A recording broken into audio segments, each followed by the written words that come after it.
जी, जैसा कि आप देख रहे हैं कि ये पीटीए का जो सेंट्रल सेक्रेटेरिएट है, ये इसकी बाहर जो बाउंड्री वाल थी जो कि बनाई गई थी खारदार तारें लगाकर और जाली लगाकर बनाई गई थी, इसको मुकम्मल तौर पर गिरा दिया गया है। ये जो बिल्कुल सामने शेड नज़र आ रहा है, इस शेड के अंदर गाड़ियाँ जो हैं वो पार्क होती थी। जब भी तहरीक इंसाफ के रहनुमा यहाँ पर आते थे तो यहाँ पर ये गाड़ियाँ जो हैं वो पार्क की जाती थी। ताहम अब मुकम्मल तौर पर इस शेड को भी गिरा दिया गया है और ये बिल्कुल जो सबसे ऊपर फ्लोर है, ये भी बताया जा रहा है कि ये भी इल्लीगल है। सीडी के जो कागजात हैं उनके मुताबिक, और ये हाई राइज बिल्डिंग की जो खिलाफ वर्जियाँ हैं वो भी उसी में आती हैं। और वज़राए का ये भी कहना है कि सीडी की जानब से इसको भी गिराने का ऑपरेशन जो है वो किया जाएगा।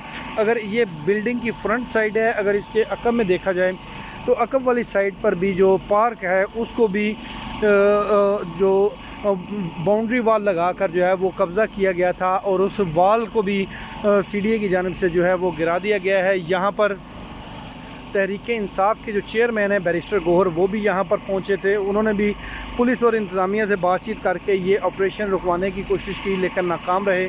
कौमी असम्बली में जो अपोजिशन लीडर और सेक्रेटरी जनरल हैं तहरीक इंसाफ के उमर अयूब, वो भी यहाँ पर आए थे, लेकिन उनकी भी जो रिक्वेस्ट है वो कारगर साबित नहीं हो सकी और सीडीए की जानब से गैर कानूनी जो तजावज़ात थी उनको हटा दिया गया है। और यहाँ पर चूँकि रात के इस पहर जो है वो सिर्फ जो सिक्योरिटी एहलकार हैं वो सिक्योरिटी गार्ड होते हैं वो यहाँ पर मौजूद थे, इसके अलावा यहाँ पर और कोई भी मौजूद नहीं था।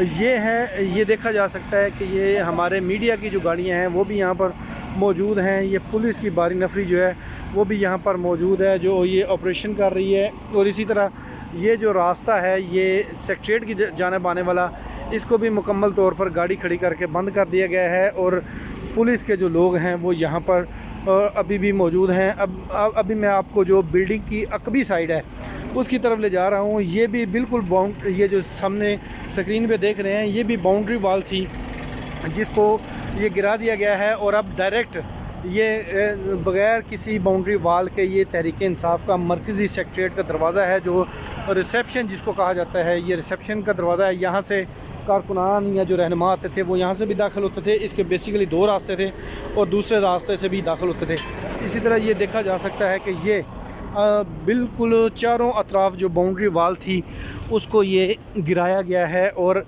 यहाँ पर जो तहरीक इंसाफ के अभी कारकुनान तो नहीं पहुँचे था, हम लीडरशिप जो है वो यहाँ पर ज़रूर पहुँची थी। ये सामने एक कंटेनर रखा हुआ था जिसमें वाशरूम भी थे, किचन भी था, उसको जो है वो उसको भी गिराया गया है और उसको भी तोड़ फोड़ की गई है।